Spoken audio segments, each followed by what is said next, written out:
അങ്ങനെ part 2 video, അതായത് swimming pool വിശേഷങ്ങളുമായിട്ട് ഞാൻ വീണ്ടും വന്നിരിക്കുകയാണ് സുഹൃത്തുക്കളെ.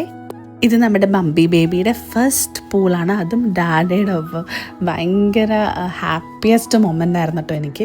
അങ്ങനെ ഞങ്ങൾ കുറച്ച് നേരം പൂളിലൊക്കെ അർമാദിച്ചു എന്ന് തന്നെ പറയാം. അധികം നേരം ഒന്നുമില്ല, പെട്ടെന്ന് തന്നെ കയറി. അതിന് ശേഷം ഞങ്ങൾ പുറത്ത് പോയിട്ടാണ് കേട്ടോ ഡിന്നർ കഴിച്ചത്. നമ്മൾ പോയത്, ഈ വീഡിയോ കാണുമ്പോൾ എനിക്ക് ശരിയാണ് കേട്ടോ, നീന്താൻ പറ്റാതെ മമ്മി ഇങ്ങനെ കിടന്ന് തുഴയണ കണ്ടിട്ട്.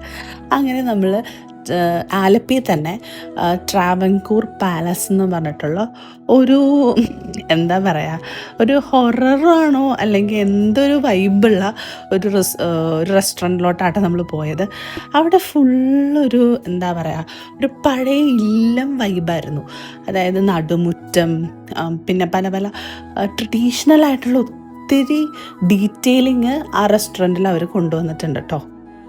നമ്മൾ ഈ റെസ്റ്റോറൻറ്റിലോട്ട് കയറുമ്പോൾ നിങ്ങൾ ഈ കണ്ട പോലെ ഒരു കേരള ആർക്കിടെക്ചറൽ ഫോം ഫീച്ചർ ചെയ്യണ ഒരു സെൻട്രൽ ഓപ്പൺ കോട്ടയാണ്. അതായത് നടുമുറ്റം നിങ്ങൾക്ക് കാണാം, വുഡൻ പിന്നെ റൂഫും, അതായത് മച്ച് പോലെയൊക്കെ അവർ സെറ്റ് ചെയ്തിട്ടുണ്ട്.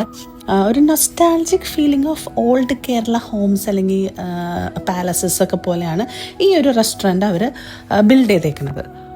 കൂടാതെ ഒത്തിരി ഹിസ്റ്ററിക് എലമെൻറ്റ്സ്, അതായത് ആൻറ്റിക്, പിന്നെ ഹൗസ് ഹോൾഡ് ഒബ്ജക്ട്സിലെ ഉരുളി, പല്ലക്ക്, പിന്നെ എന്താ പറയുക, മറക്കുട, അങ്ങനത്തെ കുറേ വുഡൻ ബെഞ്ച്, അതായത് ഒരു museum like feel mixed with nature. ആ ഒരു ഫീലിംഗ് ആണ് എനിക്ക് കിട്ടിയത്. അങ്ങനെ ഒരു ട്രഡീഷണൽ കേരള ആർക്കിടെക്ചർ ആംബിയൻസിൽ ഒരു റസ്റ്റിക് ഡൈനിങ് സ്പോട്ടൊക്കെ ആഗ്രഹിക്കുന്നവർക്ക് ഈ ഒരു റെസ്റ്റോറൻറ്റ് ഞാൻ റെക്കമെൻഡ് ചെയ്യുന്നു. ധൈര്യമായിട്ട് നിങ്ങൾക്ക് പോയി എൻജോയ് ചെയ്യാം.